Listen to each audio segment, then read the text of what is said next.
there have been so many efforts over the years to try and address issues around ethics, and I'll talk about that in a second. At the same time, lots of research internationally and in Ireland suggests that, you know, while things may have improved, there are ongoing issues with stereotyping, with limited and problematic constructions of development issues, and in particular with these DRTV ads. These are those, what they call direct response television ads. So in recent years, as you know, there's been calls for equality, diversity and inclusion, as well as to decolonize aid. And increasingly, the question, I suppose, has emerged about whether NGOs are part of the problem or the solution when it comes to communications. And with communications being so central to the work of global development, all organizations, this is, it seemed to me a crucial issue. My own interest in this area goes back many years. So that kind of forms some of the basis for this research. So the kind of research, this research report reflects on two main questions, both of which are very general, as you can see, but it does address, I suppose, the question of what are the big issues, the concerns, the challenges, and the priorities with regard to ethical communications among NGOs in Ireland. So Ireland is the case, but of course this has application more broadly. And how relevant is the Dóchas code for supporting ethical communications among NGOs in Ireland, and what's needed for the future? And the context for that, of course, is supported by the work that's been done in the UK with the Finding Frames. It's not the Finding Frames research, that's kind of goes back a little bit further, but the putting people in the pictures first research, and then followed up by the bond guidelines. So for my research, I just wanted to look, I guess, at some of the concepts which I'm using in the research. I'm understanding ethical communications to include values and principles and how they are reflected in NGO representations of people. So how they present people, issues, situations, etc. But also then the practices, the decision-making structures, the power relations, cultures, and assumptions which underpin and relate to them. So it's about values and principles, and many of those who participated in the research see the Dóchas Code as encompassing many of the important values and principles. But it's not just about those, it's also about practices and power. And then communications, we use the term communications, especially with reference to NGOs, in terms of a function within organizations. And it is that, but for this research, I'm using it more broadly as well, as across everything that NGOs do. How do NGOs communicate with, and in the communication processes, if you like? So the representational practices, relationalities, the relations that are constructed, etc. So for that, I developed a 5 levels framework for understanding ethical communications. And I guess what this shows, I'm using the iceberg as a kind of an image for it, is that when we have communications at the top level, the representations, what we say and show and do and talk about, if you like, or the kinds of stories that are told, the images that are used, this is just the top level. But related to all of that, and a significant part of it, are the practices that go into creating that top level. Whether it's decision-making practices around messages communicated, around photographs used, the campaigning, the brand, that kind of thing. And even underpinning that again is the structural level, institutional and organizational strategies, governance, priorities around communications, advertising, fundraising. And then even deeper again, the kind of institutional and organizational culture that underpins representational practices. Our embedded assumptions, what we take for granted, cultures of practice around communications or fundraising or advertising or education, whatever it is. So critiques in the past have looked at white supremacy, modernization, at transactionism, the whole charity orientation of representations. And even broader again then, are all of those drivers or factors in the broader institutional context which affect ethical communications. So I guess without wanting to be too academic or kind of complex about it, I want to say that this is very complex and that it isn't, as I suppose, as simple as addressing what's said or imaged at the top level, though that also is very important. So all of these points emerged, if you like, in the research. So just before talking about the findings, I want to kind of explain a little bit about the methodology. This is very scant, of course, and there's a lot more detail in the research report itself. I applied a critical theory approach to the research, which kind of looks at, I suppose, the importance of research for change. So it's not designed to be, you know, statistical or broadly representational. It's in-depth research. And all research, social research, which applies these kind of qualitative approaches, recognizes its own limitations. So there's lots of limitations with this research. But at the same time, it's designed to give depth and to kind of highlight the various issues involved, not to reduce them to, you know, the majority of people said this and the minority said that, but to highlight all the complexity of the issues. So that's what I was trying to do. And that's what the report tries to do, to give voice to people's different experiences, albeit a very limited sample. So for the sample, I used a mixed method approach, inviting people to participate in either interviews, questionnaires, or focus group discussions. Most people chose to participate through interview, which was really interesting for me during COVID to be able to talk to so many people in this about this really important topic, but in an interesting way. 12 people chose to participate in questionnaires, and their findings are also very valuable. And I organized 2 different focus group discussions with staff of 2 organizations. So in total, there were 61 participants. The idea at the beginning was to have as many representatives of diaspora communities and migrant rights organizations in Ireland participate, as well as many as possible alongside those across the Dóchas membership. But unfortunately, that my intention around that was made very difficult by COVID, and not as many people from those communities participated as I would have liked. And part of that was my own time limitation as well. I couldn't even follow up towards the end with some people who suggested that they would like to participate. And so I think that highlights the need maybe for further even engagement with those groups. Among the participants, there were 25 senior managers within NGOs of all shades of NGOs, you know, small, big, humanitarian organizations, those involved in education, etc. 13 section managers and 17 working at officer level. And most were from NGOs, 9 were from outside, including some from other countries, and 5 people of African descent. And I also had a number of meetings. So there are lots and lots and lots of findings, and brevity is not my strong point, I'm afraid. And so the report reflects that there is real depth and a lot of detail in it. But I just want to highlight a few of the key points about the findings here. So each section of the report, it's divided into 5 sections. Each deals with a different issue, identifying kind of what's in the literature and existing research, and then reflecting on what participants said about different issues. So the first section looks at understandings of ethical communications. And I guess it kind of highlights that understandings of ethics, while there's a lot of agreement around the value of the values in the Dóchas Code, there are different understandings of what constitutes truth, agency, voice, context, and what's important. So for some people, giving voice to others to explain their own story is much more important than actually telling stories about individual stories. So what does dignified ethical communications look like?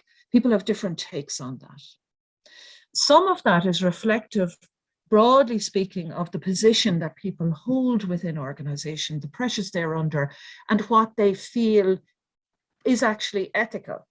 But there are different perspectives on that. So for one person, context is ethical if you say where the person is from, whereas for others, that's not enough detail. You need to give the background context to the situation and highlight complexity. But of course, then there are challenges around all of that. So it's a contested space, but with broad areas of agreement. Section 2 then presents critiques of development representations. I feel that this is important to include in the report to show that this is not just an Irish-based issue, but internationally, for many years, there are critiques about NGO communications coming from a range of different perspectives. It's not just about stereotyping or colonial representations, though those are very important. It's about, there are critiques of the representations of gender, of children, of infantilization, etc. There's lots of different issues. And then I used that kind of to set the baseline for what people said within NGOs that they felt about the ways in which development issues, people's situations are represented. And most people felt that representations have improved, though they felt that they put a timeline, their timelines were different. They felt things have improved, and there is no question but that there is considerable kind of commitment, especially among those who participated in the research, but also within their organizations, to communicating in as ethical a way as possible. But nearly everybody felt that there was a long way to go. Now that's really a very challenging kind of a message. So good enough, but good work being done, but a long way to go. The vast majority of people talked about these DRTV ads, those kind of snippets that are used for fundraising, direct response television, but they're also used on the internet, etc. But a lot of people talked about not just the DRT ads as TV ads as being exceptional. And one of the strongest pieces that came out from the research is that the effective representations on diaspora communities' experiences of racism in Ireland is huge. And they talk about it in terms of subtle racism and more overt racism. And and for them, it's not just about those DRTV ads. And though criticism then is evident across participants' contributions, so lots of people are critical, the frustration with unethical communication practices and the sense of urgency around improving it is particularly demonstrated in the analysis provided by people of African descent. And even though the numbers are small, it is very loud, it's very strong. So just a few kind of quotes, just look, there's millions of them in the report. I didn't want to overwhelm people with these, or, it's very difficult to pick from them. So, but just a few to give you a flavor of it. So one person in the questionnaire said, "We're doing well in terms of communicating nuance and not sticking to traditional stereotypes. However, we still have some way to go. Most of the big NGOs still often use questionable messaging that just about stick to the Dóchas code or don't meet it." And then on the right there, I know very few NGOs who actively and consistently promote positive images. Many have them on some of their publications, but when it comes to fundraising campaigns, out come the heart-squeezing images again. And then Oscar won, and the convention around the use of quotes is explained in the report. So 1 represents somebody who works in communication, 2 is fundraising largely, 3 then is a mix of both, 5 is somebody other than an NGO person. So Oscar won, it's a fictional name. A lot of the structural causes, and that a lot of our actions here are the cause of it, for example, climate change or tax, still get lost in NGO portrayal. So it just gives you a sense of what people are saying. Section 3 then explores the constraints and the opportunities for ethical communications. And this will be of interest to people who live this reality every day, and how difficult it is sometimes to be as ethical as one might want to be. And also it's really important, I feel, for addressing what do we do now, and how do you deal with all the complexity of the different drivers that are affecting NGO communications in a way that's really meaningful and not just glossing over things, but actually takes account of where there are opportunities for good practice, but also what are the barriers to good practice and how can they be overcome? And this kind of bears in mind that most people really want to do the right thing. So how do you create a scenario where that can be where that can be supported? And I think understanding the context is really important for that. So fundraising is a significant driver, according to nearly everybody who participated in the research. So some people see fundraising as being the main driver of communication strategies. Many of you will disagree with that, and it's not, may not be the driver for everybody or all organizations. So the role of institutional donors comes out. The Black Lives Matter movement came out very strongly as presenting an opportunity for ethical communications and putting pressure on organizations to behave differently. And in terms of the global development sector in Ireland itself, the organizational tensions were discussed and mentioned by many people. And not in a way, and I didn't want to represent this in the report, in a way of pitting people against each other. Most people really understand the pressures that their colleagues are under and the difficulties involved. But at the same time, I suppose it's useful to know that people see things from different perspectives, and also very important to ensure that people from different perspectives are part of the solution to any problems which might exist. So while acknowledging that fundraisers are under pressure, the need for conversations within NGOs and a collective approach within the sector comes out very strongly. And I developed this, this is a work in progress, to try and show some of the various drivers and challenges around ethical communications which are affecting NGOs. I'm sure there are issues missing here, and I'm not highlighting all the relationships between them. What I'm just trying to show really is that within global communications, there are different kinds of both drivers of or supporters of ethical communications and challenges. The same with in the international global development context and fundraising, etc. So there's lots going on here, and it's really important to kind of take account of this, I suppose. For example, I just used the example there at the bottom of accountability. Accountability within and aid effectiveness, that agenda, and I talk about it in the report, that can be really, really helpful for NGOs in terms of building good standards of good practice. And lots of NGOs are doing that and creating these kinds of codes. But at the same time, it can lead to tick box regulation. So it's about being aware that when something is good, it can also have negative effects, or when something seems negative, it can also have positive effects, but it's about how to comprehensively engage with the tensions involved and the challenges that people face. So just a few quotes on those kinds of areas, I suppose. Social media presents lots of opportunities, but also challenges. Charles 3, that's somebody usually who's in a management position who combines both fundraising and communications kind of role.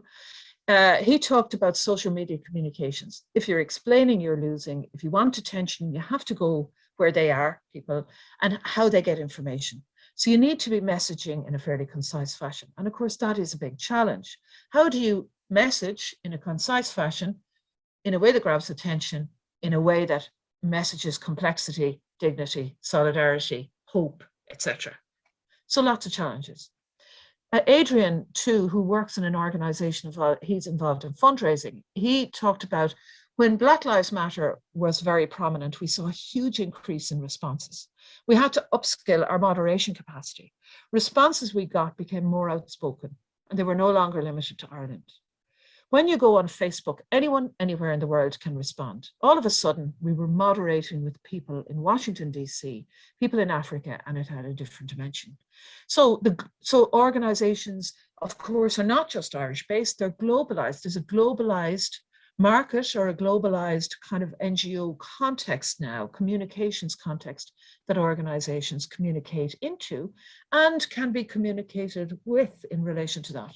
So one of the points that I'm suggesting in the report is that this presents a strong challenges to NGOs to engage deeply and meaningfully with any part they play, either as individual organizations or more broadly as part of the global development sector in perpetuating stereotypes, colonial assumptions, racism, and inequality.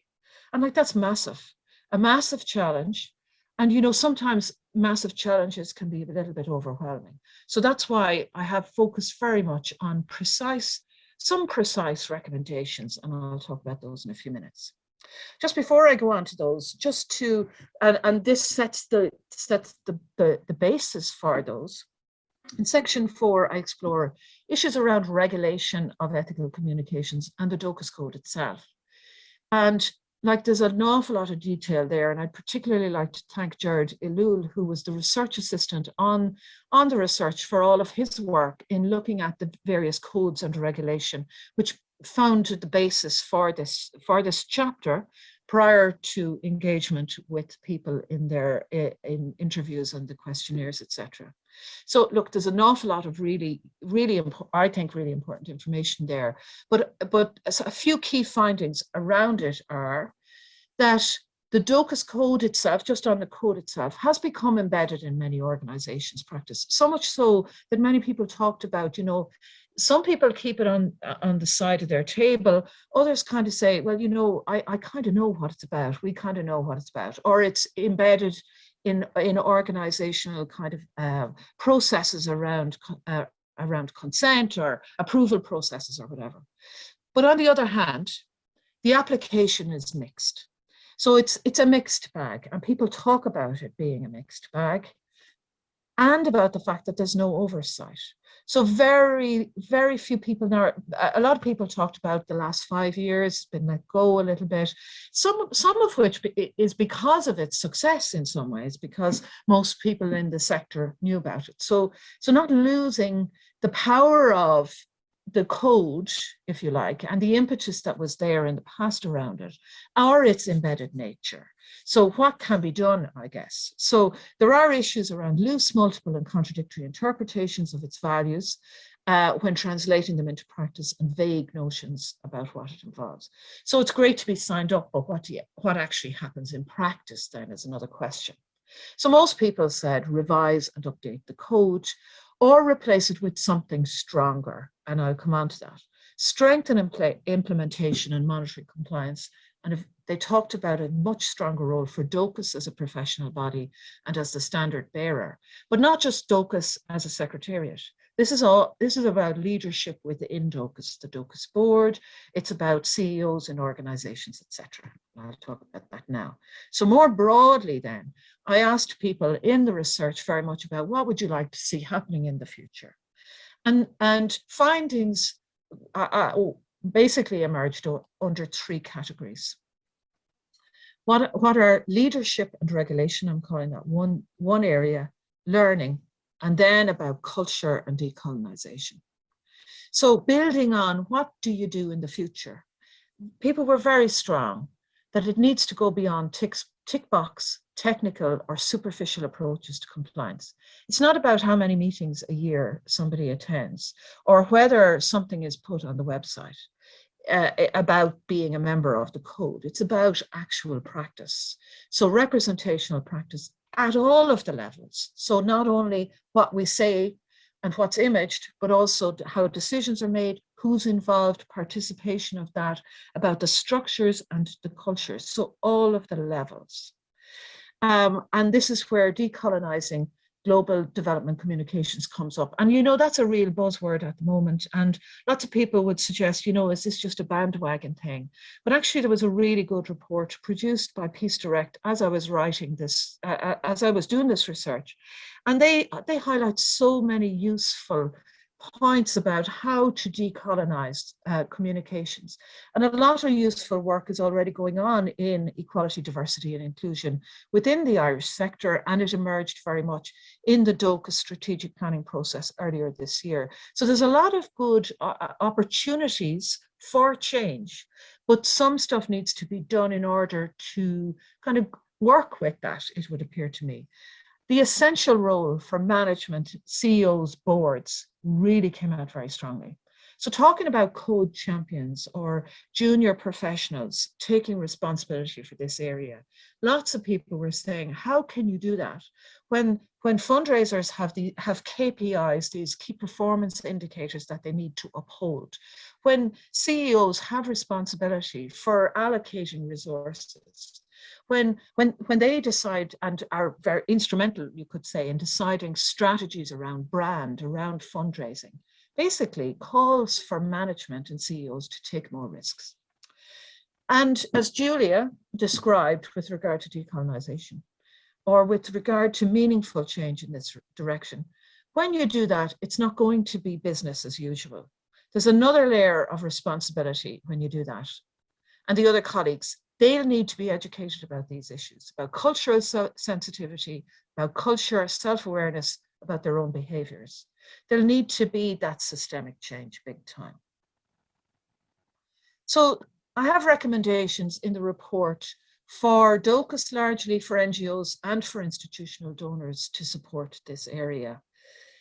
In short, the recommendation is for Dóchas to liaise with CEOs, for the Dóchas board and management within Ireland to work on this issue, but also to liaise with institutional donors such as Irish Aid and more broadly internationally with their partners internationally. Because this is a globalized context, it's not sufficient to address this issue at an Irish level alone. So liaison is really important. And then establishing some kind of a task group at an Irish sector level is also really important. And I suggest the establishment of a task group that reviews the research and its, many of its findings and comes up with other ones, investigates peer regulation options, and there's lots of information about that. And I suggest a kind of a third way peer regulation approach, which tries to build on ownership, but is not just about a big brother kind of external review, but might have some form of external compliance involved. And lots of people highlighted other codes that work very well. The Humanitarian Principles Code, Standards Code, and codes within an Irish context like the Colov Code or the IDEA Code. Now they involve an awful lot of work. So it is about identifying a kind of a regulation process that's meaningful, not too onerous, but also that actually has some teeth, and people use that phrase. And then on the learning side, to review, develop, and share critical education and training materials. And there's a whole section there on the kind of critical reflexive approach to education that's needed. And really what that's about is about addressing the learning needs within organizations at all levels. So it's not just about technical kind of knowing what's in the code, but actually challenging our own core assumptions and cultural practices that you get through meaningful learning. And a key point down there on the bottom is establishing involvement of, as I said, of CEOs, of diaspora communities, partners that NGOs work with, and fundraisers. It's really important that there's a need for new voices, new experiences, and a breadth of experiences in looking at this area. Otherwise, it's kind of more of the same old, and these points came up. So advancing EDI, decolonization and compliance measures. And one person made what I think is a very useful suggestion to develop a portal for sharing resources using whether it's the Dóchas website and or other possible websites or web portals for sharing resources. There are so many guides and codes and I suppose, opportunities for change that can be shared. So I just want to conclude really, but to explain really why I call the report Shifting the Lens. I think in the past, in an Irish context, we've focused an awful lot on the Dóchas Code as a guide for use of images and messages. But I think this report shows that it's really important to do that, but to move beyond that and to focus on organizational and institutional practices, relationships, and culture. This is all about decision-making and power. And to shift the lens from an emphasis Just on the economics of communication, you know, many would argue that that's not the only place the emphasis is on. It's also on public engagement. But arguably, a lot of what might dictate things, and people suggest that fundraising is very important. Moving to post-colonial anti-racist and engagement implications of ethical communications. And from looking at the effects of communications on fundraising to including their broader effects on people of African descent, for example, or people of colour living in Ireland. So I just want to finish there to say thanks to everybody. Thanks to all of you for listening to me, for coming along this morning, and to those who participated in the research and who gave really valuable feedback. I asked 3 people to read it, Clive Bresnahan, Dr. Caroline Munier, and Dr. Niamh Gaynor, and I'd like to thank them. As I mentioned earlier on, Gerard Alul, who really played a really invaluable role in this research. Sincere thanks to Roland Doyle, in particular in Dóchas and all the Dóchas staff, and to Maria Heenahan in our own department at Maynooth University, who really helped out with some of the practical stuff. So thanks, everyone. That's all I have to say for now. Thanks. Thanks very much, Eilish. It was great. And as you've all seen there, there's a lot in it. There's a lot in the research that Eilish has carried out. She's really, you know, gone the whole depth, breadth, and again, I'd like to say thank you to everyone who contributed, because you know it's those valuable inputs and opinions, as always with this kind of research, that really make it count. But I think Eilish has really brought it together in a really coherent and, as you say, in-depth response. Just so you all know, the report is now up on our website. I know it's on the Maynooth University website, but it's also on ours.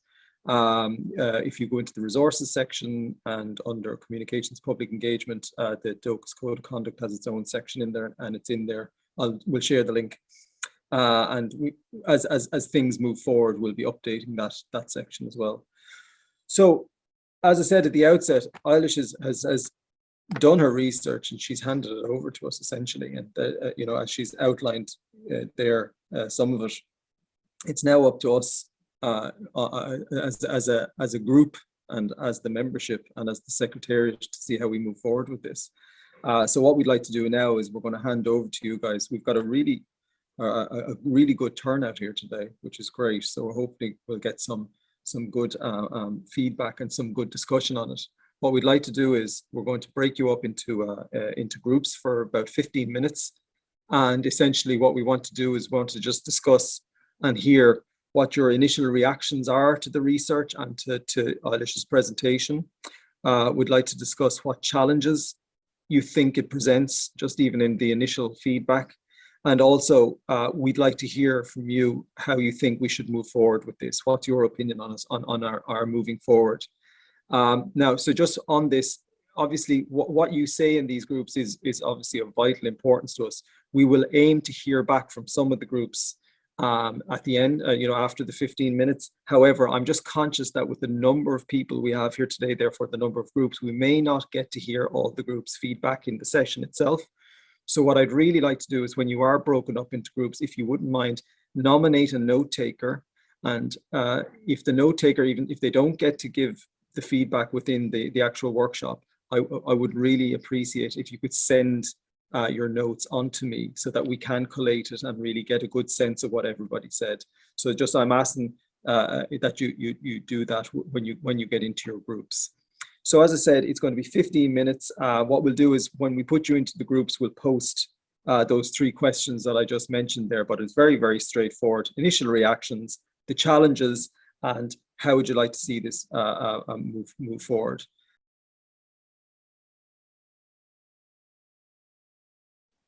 Hi, folks. Welcome back.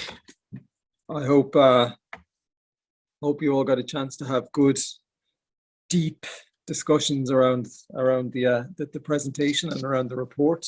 So look, as I mentioned before you all went, we'll get through some bit of feedback. We may not get through all, but let's just to see how we get on.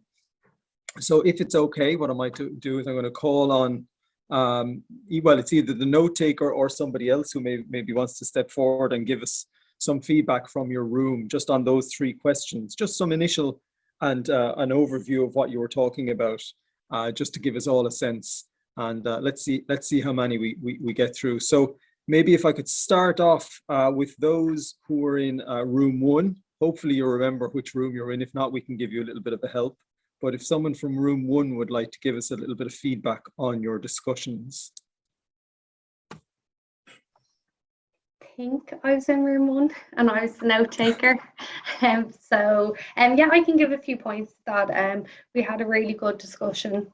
There's a general consensus that there's no big surprises there, but that it's really good to have all this underpinned by research, and that it's a topic that needs to kind of be continuously addressed as we go on.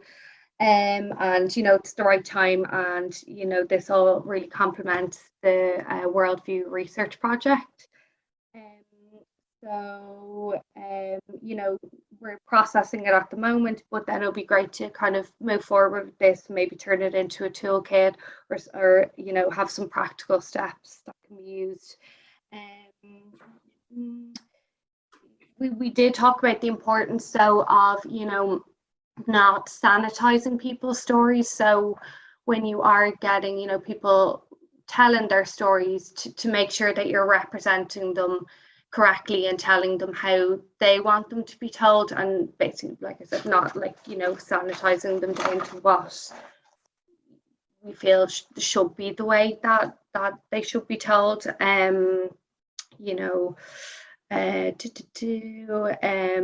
Also discussed how it's important that there'll be some sort of maybe monitoring system in place, or a way to kind of benchmark the code going forward.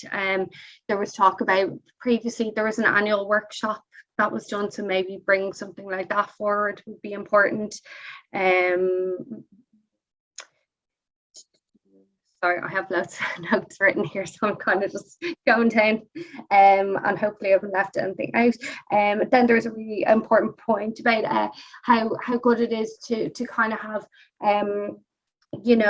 look at the long-term impact of stuff going on, and like relay back stories on a year-to-year basis, and then you can see kind of the progress and how it all takes place.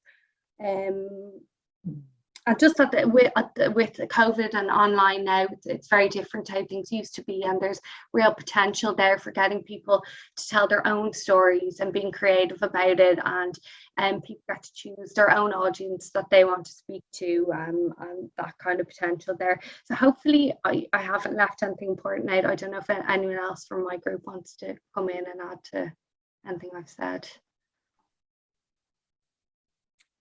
Okay, thanks, Niamh. If there's anyone who wants to jump in from room 1, they may do so now. No? Okay, Grant, yeah, I see heads shaking, that's fine. Okay, so shall we go to room 2, if you know who you are, and the note taker or the spokesperson, step forward, please. Hi, Sarah from Concern. I think I was in room 2, and I was in the room with Kasia from Conchord, and Stephen, who works in DevEd, and Amy from Concern. So just in terms of initial reactions, I think Stephen was really welcoming, I suppose, the focus on kind of more DevEd, and getting people to engage more deeply and explore root causes to so that it would enable people to take action. So just more education, more training, all of that, very welcome. Kasia found the findings all rang very true for the Conchord membership. Amy was saying that there's so many different ways to communicate that a lot of it rang true for her as well, and she really welcomed the idea of a portal with resources. I suppose moving on to kind of when we were talking about the challenges, I suppose I brought up about when there is a humanitarian crisis, the need to get the message, the responsibility of NGOs to bring that to media attention and international attention, and how crowded the space is, to get attention for these crises. And so we had a bit of a debate, I suppose, between the tensions there, between the demands of kind of getting the message out, but also being careful, you know, to respect the dignity of your beneficiaries and program participants. We had some conversation as well around clicktivism and, you know, the kind of quick images that are out there that people react to. And I would say that, you know, we talked about how do you get people to engage more deeply with the topic. And me coming from a communications background was saying there has to be an entry point for people. You know, there has to be a way they find their way to these communications. One of our members of our group felt that some of the language used for fundraising can be kind of counterproductive, and that the same scenarios played out all the time. And we talked about a recent bond report, you know, that showed that public trust in NGOs is diminishing, and people feel that donations don't work. And we referenced kind of Band-Aid and Make Poverty History, and whether, you know, how much they helped the cause. Just in terms of moving forward with the report, I think we all felt in the group that if there's a task force, you know, while we welcome the kind of idea of migrant community voices in a task force, we think it'd be really important to have participation of people from the Global South who are based in the Global South. So yeah, that I hope I kind of captured everything, but if anyone else from the group wants to jump in, would be great. Okay. Does anyone else from the group want to add anything, or are we okay? No. Sarah, thanks very much for that. Yeah, really, really good feedback there. Okay, I'm gonna keep moving along just for now. We'll try and keep a few minutes at the end if anybody else has any other thoughts that they want to come back in on, but I'm just going to keep moving for now. So does anybody from group 3, from room 3, first remember who you are and want to have give us some feedback?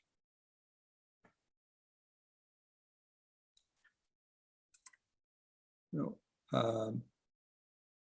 Just in case you don't remember, I think, was it Anya Anya Ferris was one of the members of group 3?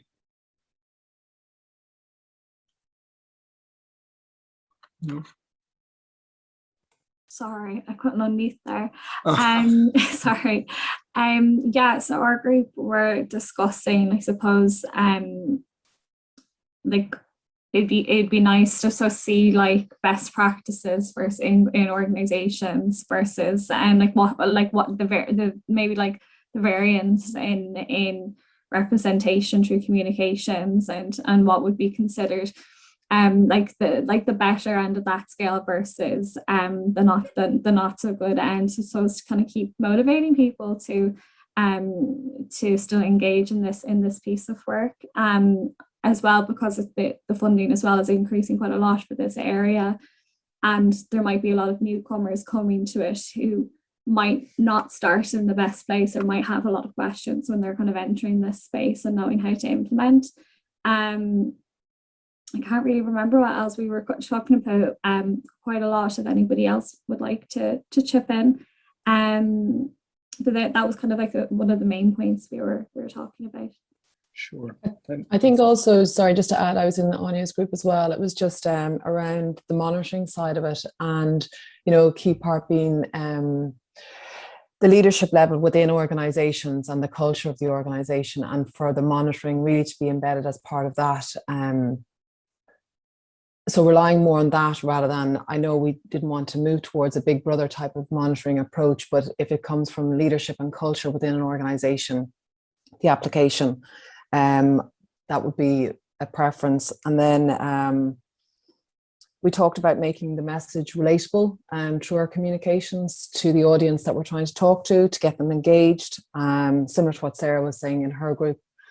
But just to really, you know, at the same time, it's finding that balance of being reflective of the reality, be it during an emergency response or whatever, but at the same time, respecting the dignity of the beneficiaries. So it's striking that balance of getting the message out, highlighting the issue, and that's what we're responsible for, but at the same time, finding that balance, which we think we can achieve, representing our beneficiaries and program participants in a respectful manner. Because it was upsetting to hear, some people had said it's upsetting to hear that our messaging is a cause of racism in Ireland, or is contributing to racism in Ireland. So it's like, well, we are trying to get messages out in a respectful and dignified way. And some people would see that there is best practice in place there within organizations. So it's just trying to, even the research wasn't quantitative. I know Eilish made that point, but you know, how many organizations were found in the research to have practices that are falling short versus the number of organizations whose practices are actually really, really good and in really good shape, just to get a sense of, is it a couple of NGOs that just need to work on this, or is it like a mass problem as a sector? So just to get a gauge on that. And as Anya said, yeah, examples of where we have seen improvements in communication, so we can see where the improvements have been made, and examples of good practice. And perhaps that is in the report. We just all haven't had a chance to read the detail yet. And similar point to Sarah's around a representation of the Global South as part of the research, because 5 African descents isn't representative of the program participants and how we depict them. So yeah. Okay, thank you, Anya and Angela. Just before I move, is there anyone else from group 3 who wanted to add anything there? No. And just to clarify something there, Angela, are you asking them the question, how many organizations are kind of okay versus the ones that aren't? Is that something that you'd like to find out? Please, just to see, you know, just to see how. Okay. Out of the research, was it wide scale, large scale issue and practices, or, you know, a couple of? Okay. Well, we just have no sense of that, and maybe it is in the report. I just haven't had a chance to read all the detail. Okay. Well, I might, yeah. So we'll come back. We'll come back to Eilish at the end, and she might just talk to that maybe somewhat. But for now, I'm going to just move on to group 4, and just we might get 1 or 2 more groups done before we start wrapping up. But yeah, if someone from group 4 would like to maybe give us a little bit of feedback on what you talked about, if you could remember who you are. Yeah, I can do that. So we ran out of time, actually. I don't know if others did. So we only heard back from 2, and I don't remember the organizations, but it was Ronan and Caroline.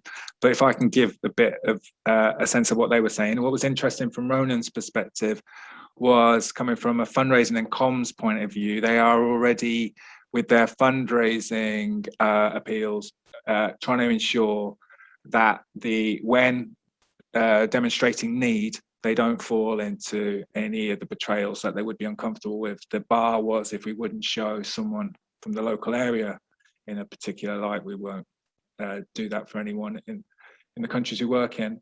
And what I thought was interesting there is that's we'll see, I guess, as he explained, we'll see how how the appeal works, whether we are able to communicate need on, this was on dealing with malnutrition, without the portraying the problem in its full extent in the way that maybe people expect NGOs to. Because I think that's an important part of all this, is how anything that comes together affects the bottom line, because that is how I think our CEOs will see this, and that's like just something we have to like factor in. And then with Caroline's perspective, just the way that the messaging that comes from NGOs does have an impact on people's attitudes to life in the countries that we work and people from those countries. But also something that I found interesting was when she was describing her background in communicating to local, in the communities that her organisation worked in, key messages, how it very much ensured that you wouldn't come from a position of communicating in a way that would make people or NGOs interact across everything we do. And I sometimes think that's slightly missed. And I wonder if sometimes maybe there'll be an expectation that comms, like changing to comms and fundraising, will demonstrate a real decolonized approach. And it's far more than that, is what I'm taking from it all. You know, the way that we aren't just, that the information flow is not top down. Those power structures I looked at all the way.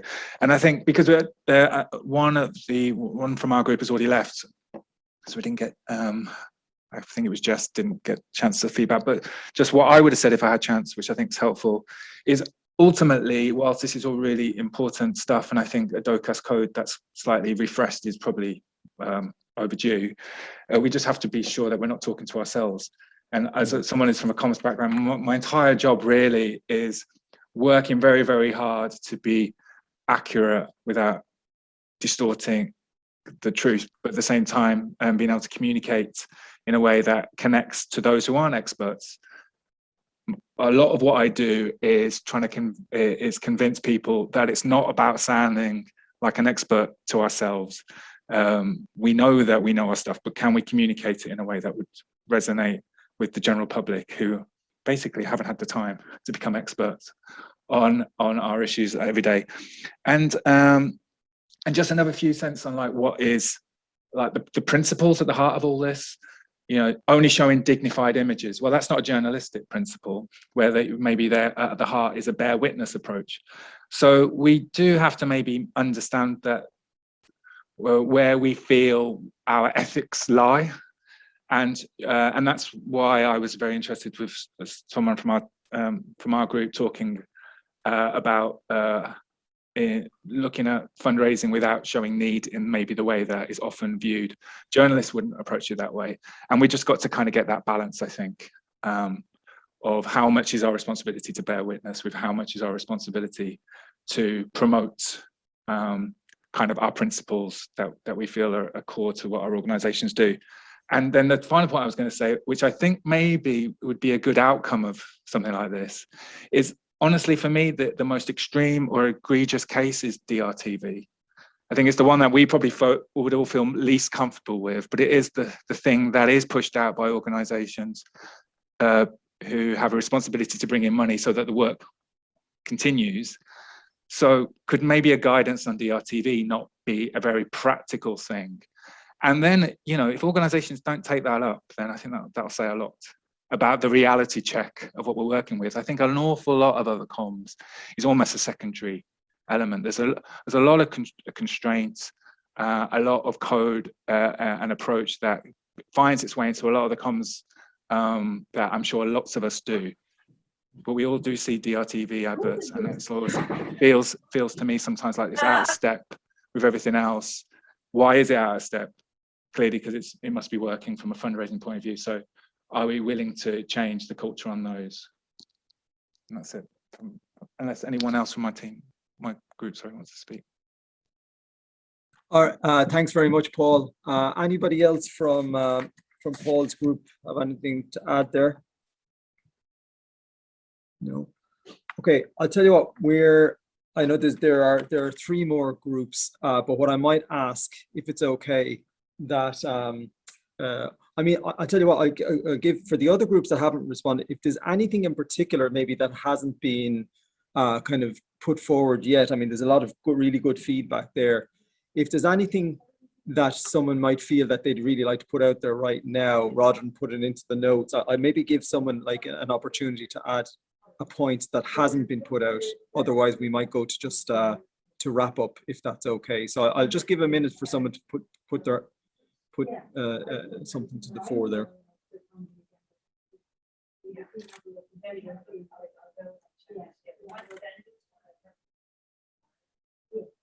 Okay, so what I might ask then is for both the groups that have presented and also especially for those that haven't, if you wouldn't mind, the note taker, please, you can email me the notes that you've taken. So I'm at ronan@dochas.ie. So if you wouldn't mind just sending them through to me, that would really help for us to collate everything. So what I'm going to do now is I'm going to hand back to Eilish just for a few minutes, just to see if she wants to give any kind of response or her initial thoughts on what she's heard based on your discussions, and then we might just wrap it up for lunchtime. So Eilish, I'll just hand it over to you for a few minutes. That's brilliant. Thanks a million, Ronan. Thanks, everyone. Really interesting feedback, really helpful suggestions. I know the time is short and the information is, I suppose, so, you know, there's so much involved in all of this. Just a few things to respond to. it was, as I mentioned earlier on, it's not, you know, statistical quantitative research, and therefore for those of you who are looking for that, it's probably elsewhere you might need to look. But at the same time, there's an awful lot of depth, and even as a kind of 61 participants in a small sector like Ireland would be considered to represent, not represent statistically, but to give a good insight into the different strands of perspectives on all of this. And this has come out again, even in your feedback, which is really helpful. So different, you know, there are many, many different perspectives. So I suppose what my hope is, acknowledging that it's limited, very limited, my hope is that it will help people to kind of form the basis of further discussion and debate and reflection about what should happen in the future. I think there are a lot of people talked about different examples of good practice, but this is not designed to highlight what's good practice or not, or to analyze the work of specific organizations. So it was looking at this as a sector-wide, I suppose, what do people in the sector, broadly speaking, feel about, and what do they think is important when it comes to ethical communications. And as I mentioned, people have different perspectives on this. Paul, your point, even in the last moment there, identifying the difference between a journalistic or a comms perspective, fundraising perspective, there are different perspectives and different priorities when it comes to what constitutes ethics. And that's a useful discussion in itself. And the Dóchas Code of Conduct kind of highlights the principles, but doesn't really go into the details of the complex challenges and tensions that need to be addressed. And they're everywhere. They're in every organization, and they're on this Zoom. We have different views on this, and people have different perspectives, and they come from different interests and different positions. And I'm trying to, I suppose what I've been trying to do is to, if you like, give voice to that complexity and to make suggestions that arose from people's perspectives in light of it. So there is a lot more detail in the report, obviously, than what I was able to communicate there now, but it's not about pitting one organization against each other. I did that purposefully, by the way, and I purposefully did not analyze it in terms of fundraisers think this, communications people think this, and education people think that, because I think there's been a lot of that.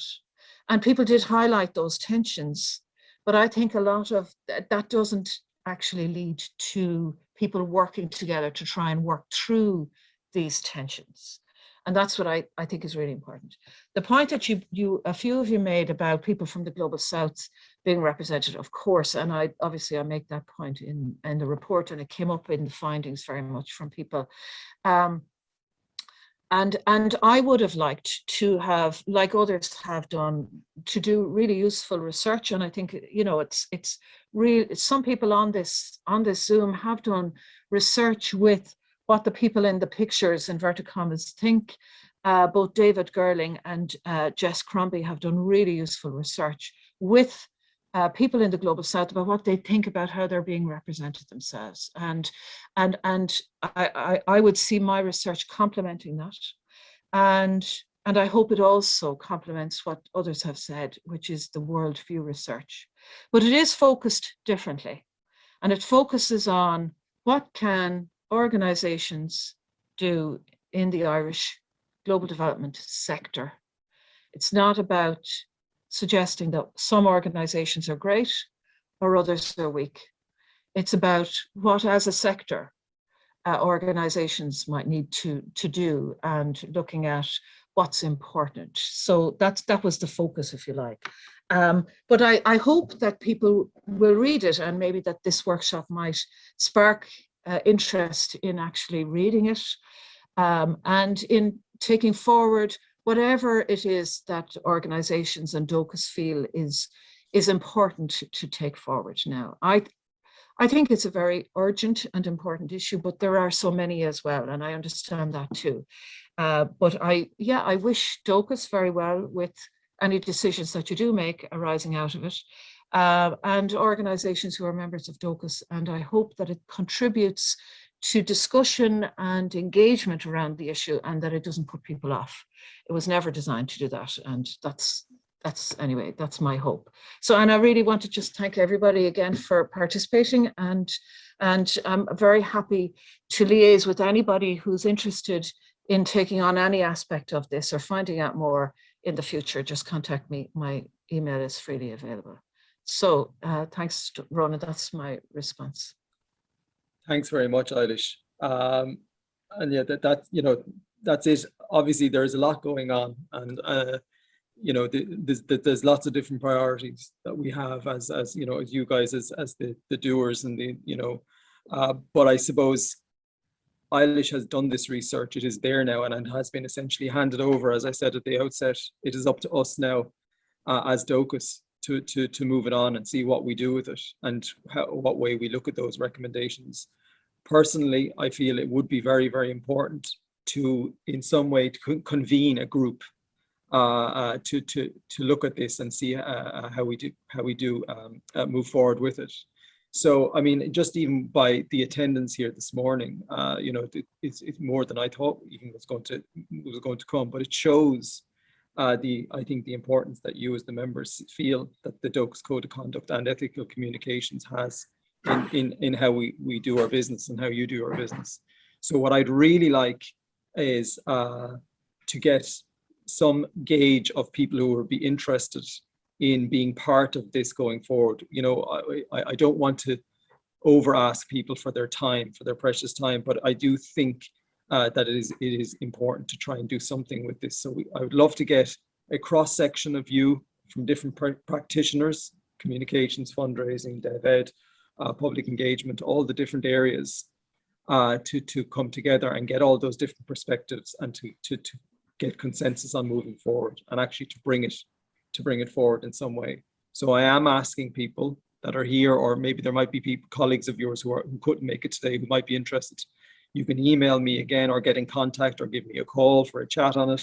And I will be I'll be doing up a kind of a short some notes on this session, and I'll be putting them out to all of you, and to kind of summarize what we've discussed here. But I do want to come back again and move forward. So if you're interested, please do get in contact with me. If I don't hear from anyone else, I could just get in contact with you. So it's better if you get in contact with me first. But listen, what I want to do is I'm going to wrap up now. I want to say thank you really to everyone for coming, for inputting. Thank you especially to Eilish for all the work that she has put into this. Whatever way we move forward, it's been hugely valuable. But I do see it as really, really helping us out as we go forward in this critical area. So thanks again to everybody. Enjoy the rest of your day, and hopefully I'll talk to you all very soon. Thank you.